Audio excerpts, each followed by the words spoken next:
I've been a long-distance driver for years, and I've always preferred driving at night.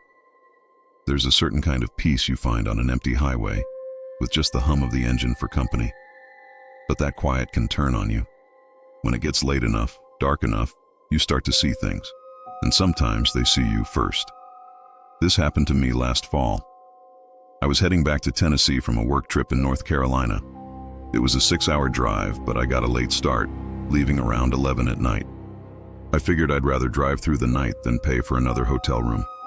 The route took me down Highway 46, which cuts through miles of nothing, old farms, dense woods, and long stretches without a single light. That night, the fog was the worst I'd ever seen. It was thick and pale, clinging to the ground like a shroud. The deeper I drove, the more the world around me just seemed to dissolve. My high beams were useless. The light just bounced right back at me, making it feel like I was driving through a glass of milk. The only things I saw were the occasional rusted, bent road signs flashing by in the dark. No cars ahead, none behind. Just me in the fog. Around 1:30 in the morning, I spotted a dim yellow glow up ahead.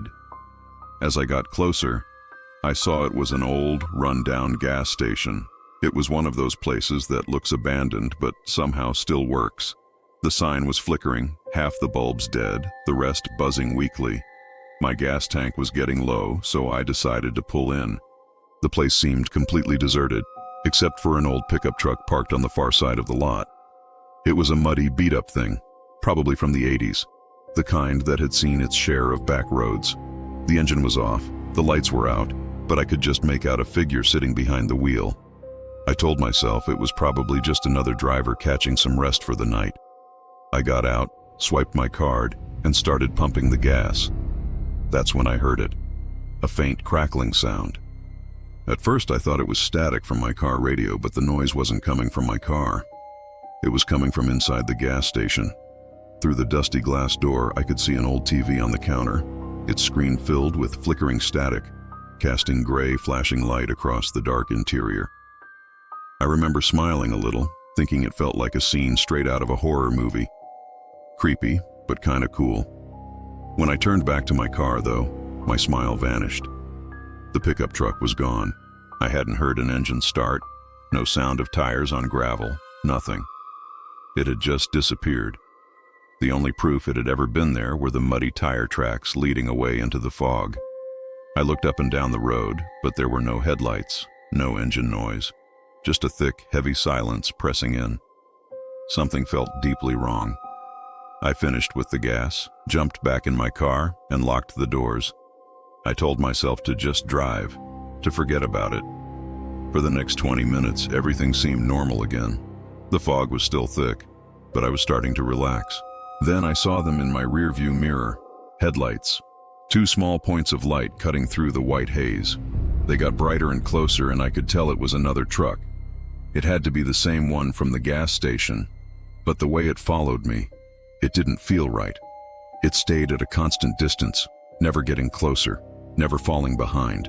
Every turn I made, it matched me perfectly. After a few miles of this, I got unnerved and pulled over to the shoulder to let it pass.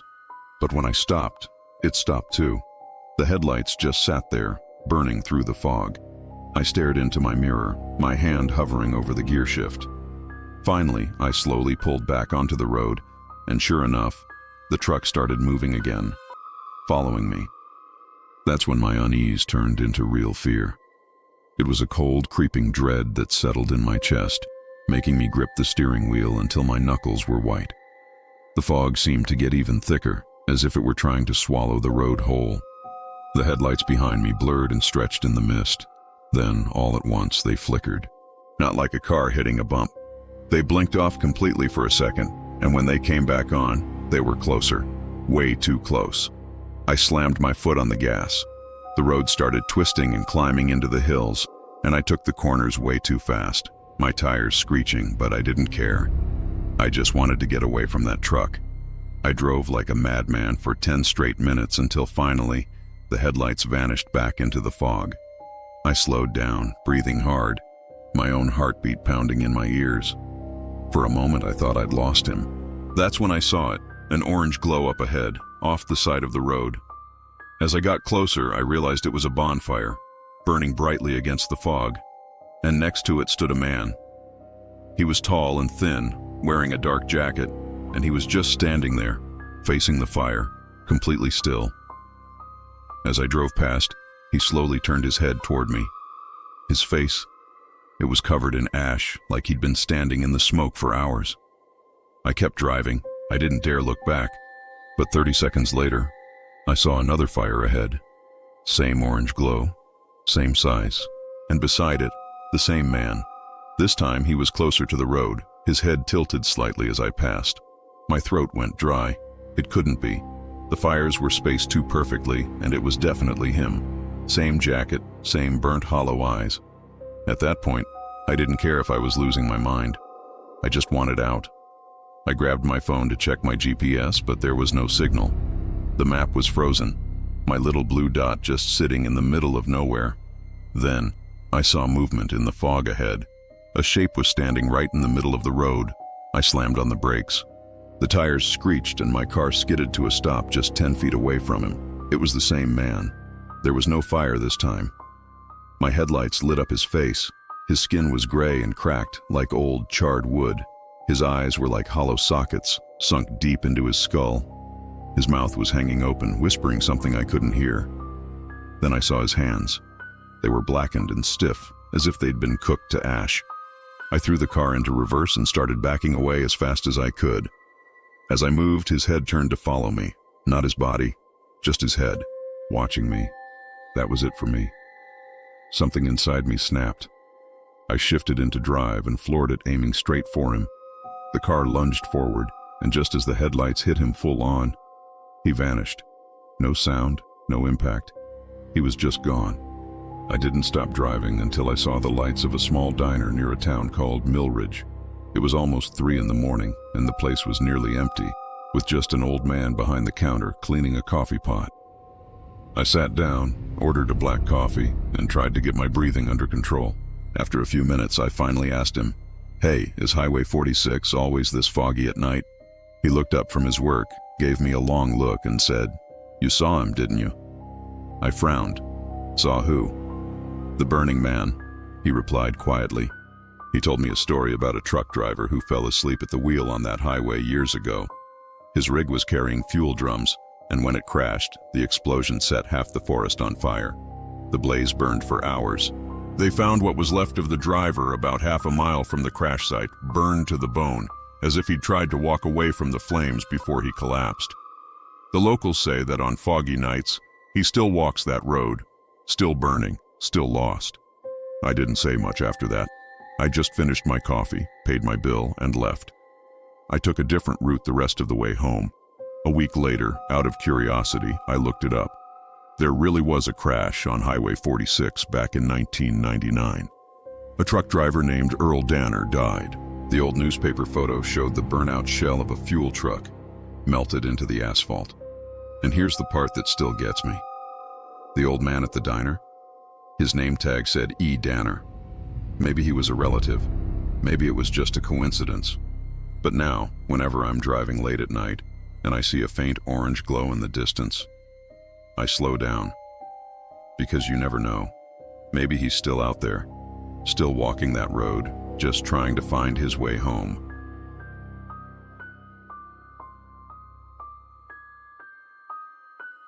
I've always liked late-night drives.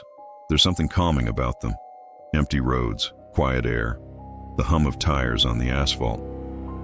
When most people see darkness and danger, I usually see peace. But one night changed that for me forever. It was about 2 years ago. I'd stayed late at the office, finishing some reports, and didn't leave until close to midnight. The city was silent, and the fog that night was thick enough to blur the streetlights into hazy circles. My drive home was 40 minutes, mostly forest back roads between small towns. I'd taken that route 100 times. I thought I knew it by heart. That night, though, the air felt wrong, too still, too heavy. The fog kept swallowing everything ahead of me. My high beams could barely cut through it. All I saw were flashes of trees, fence posts, the occasional reflector on the roadside. Even the radio gave up, just static, About halfway home, I saw something. At first, I thought it was a traffic sign, just a pale blur on the shoulder. But as I drew closer, my stomach tightened. It wasn't a sign. It was a woman. She stood near the guardrail, completely still, wearing a long white dress that looked damp, like it had been raining. Her hair was dark and tangled. She didn't move, didn't wave, didn't even look my way. I slowed down without realizing it. The headlights caught her fully, and for a split second she turned her head toward me. I couldn't see her eyes, only the faint outline of her face. Then my car passed her, and she was gone. No shadow in the mirrors, nothing in the fog, just emptiness. A chill crawled down my arms. I told myself it was fatigue. I'd been working too late. But deep down, something in me whispered that I'd really seen her. I tried the radio again. A burst of white noise filled the car, loud and sharp. I turned the dial. Every station was the same. Static. Then beneath it, for half a second, I thought I heard something.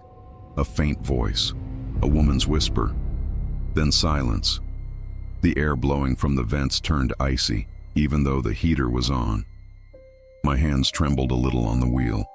A green highway sign appeared ahead through the fog. Welcome to Mill Creek, population 208. That didn't make sense. Mill Creek was behind me, 20 miles back. I glanced at my GPS. The screen was frozen. The little blue arrow wasn't moving. Then it went gray. No signal. And then I saw her again, standing in the middle of the road. I hit the brakes hard. The tires squealed as the car slid on the damp pavement. When I stopped, she was right there in the headlights. Bare feet, white dress, face pale and blank. Her hair clung to her cheeks like it was soaked through. For a few seconds, she didn't move. Then, slowly, she started walking toward me. Every instinct screamed at me to drive. I slammed the gear into reverse and floored it. The car lurched backward, but she didn't seem to get any farther away. Step by step, she kept coming. And then, in the blink of an eye, she vanished. One moment she was there, the next, the road was empty again. I sat there for a full minute, breathing hard, staring through the windshield, half expecting her to appear right in front of me again. When nothing happened, I shifted back into drive and took off fast. The fog grew even denser. The world outside looked like a blank canvas. I tried not to check the mirrors, but I did. That's when I saw it. A faint dark outline in the back seat. My heart stopped. It looked like the shape of a head, a shoulder, long hair. I spun around, but the seat was empty. Still, I felt it. That pressure in the air, like I wasn't alone. After what felt like hours, a warm glow appeared in the distance. A small roadside diner, lights buzzing through the mist. I pulled in fast, barely parking before jumping out of the car. Inside, the warmth hit me instantly. Coffee, chatter, the sound of a jukebox. The waitress looked up and frowned. "You okay, sweetheart? You look like you've seen a ghost." I half laughed, still shaking, and told her I nearly hit someone on the road, a woman in white. Her expression changed. "Where?" she asked quietly. "Somewhere near Mill Creek." She nodded slowly, then said, "You're not the first. Folks around here say she died there years ago. Car accident. Husband survived, she didn't. People still see her sometimes, standing by the guardrail." I didn't know what to say. I just stared down into my coffee while she walked away. Outside, the fog still pressed against the windows like a living thing. After a while, I decided to head home. When I got back to my car, the windshield was fogged over from the inside. I wiped it with my sleeve and froze. There were fingerprints, 4 of them. Small, perfectly clear, pressed from the inside. I stared for a long moment before wiping them off and driving away. The rest of the trip was a blur. I didn't look in the mirrors again. I just kept my eyes on the road until I saw my driveway. The next morning, everything looked normal. Bright sun, clear air, birds outside my window. But when I got into my car, I swear I could still smell something faint. Damp earth, old perfume. I've only taken that road one other time since, in daylight, with 2 friends in the car. I didn't tell them the story, but when we passed that stretch near the creek, I felt my hands tighten on the steering wheel. They were laughing about something, but I wasn't listening. I was watching the trees, the shoulders of the road, half expecting to see a shape in the fog. Nothing appeared. But later that night, when I closed my eyes, I saw her again. That pale figure, that blank stare, those dark eyes fixed on my car. I don't know what she wanted. Maybe help, maybe company, maybe nothing at all. All I know is, every time I drive late at night, when the road goes quiet and the fog begins to settle, I still check my rearview mirror. And sometimes, I swear, for just a split second, I think I see movement in the back seat. Maybe it's just my mind. Maybe it's her, still trying to find her way home. There's a long stretch of road near my town called Route 9. It is the kind of place people avoid after dark. No lights, no houses, no phone signal for miles. I used to drive it all the time. I worked the night shift at a warehouse 2 towns over, and Route 9 was the fastest way home. But I haven't taken that road since what happened last winter. It was one of those nights where the world feels dead quiet. The snow had just started to fall, small flakes floating in the headlights. The dashboard clock said 2:47 a.m. I remember because I was already exhausted and just wanted to crawl into bed.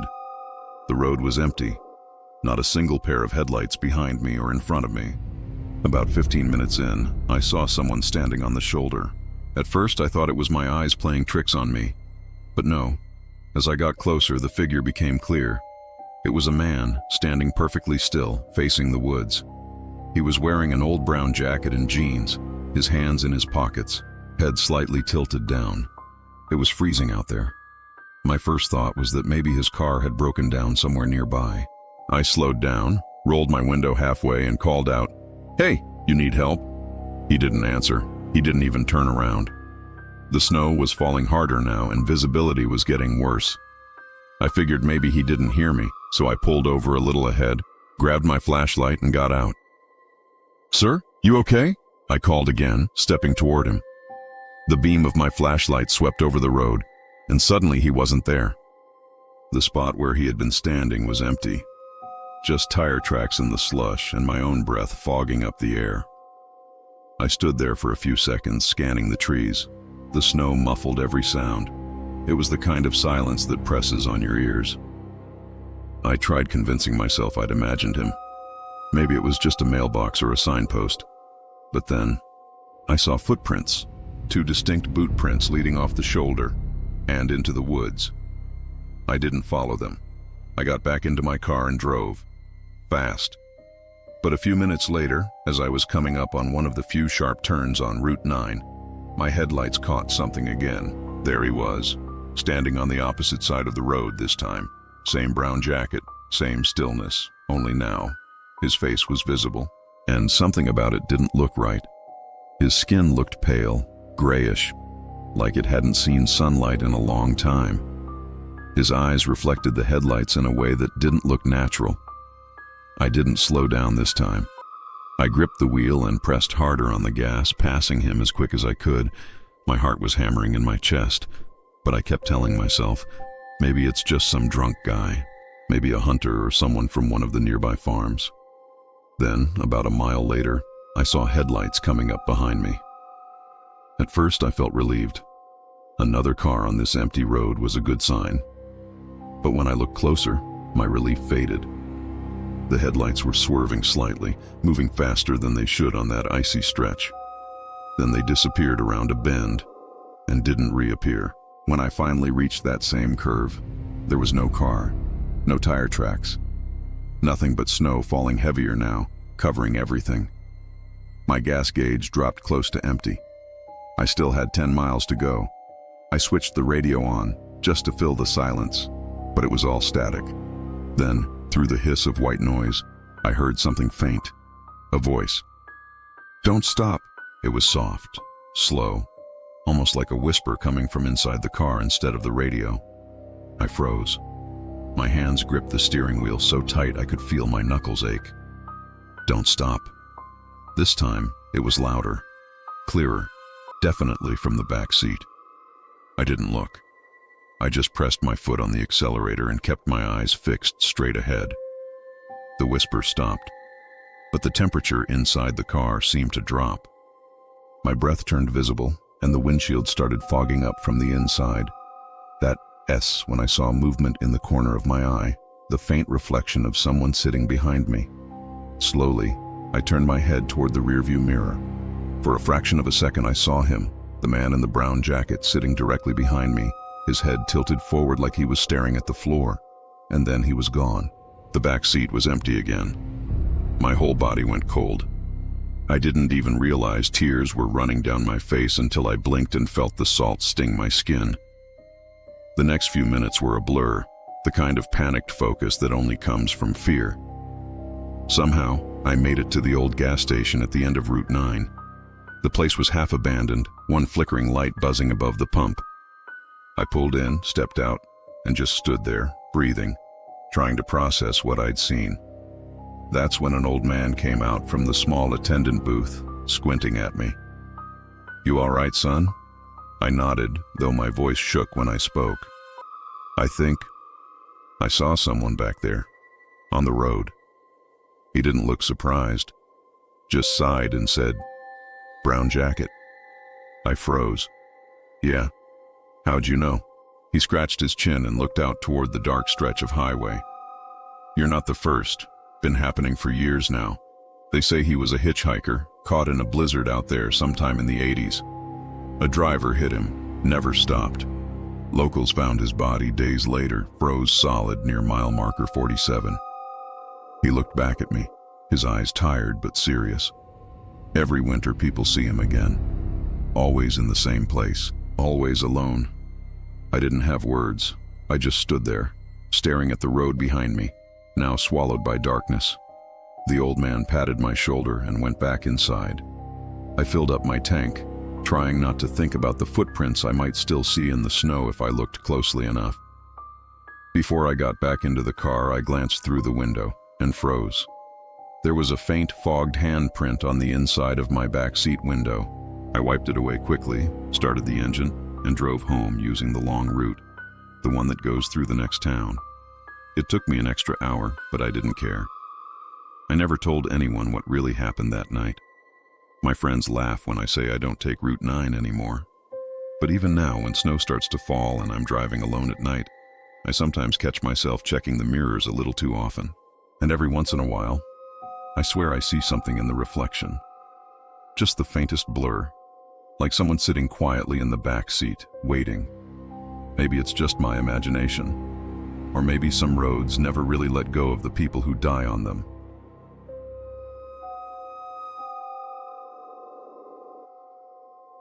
If this story gave you chills, leave a like and tell me what you think in the comments. Don't forget to subscribe so you don't have to scroll next time to find another true horror story. And if you've ever experienced something strange yourself, you can send me your story.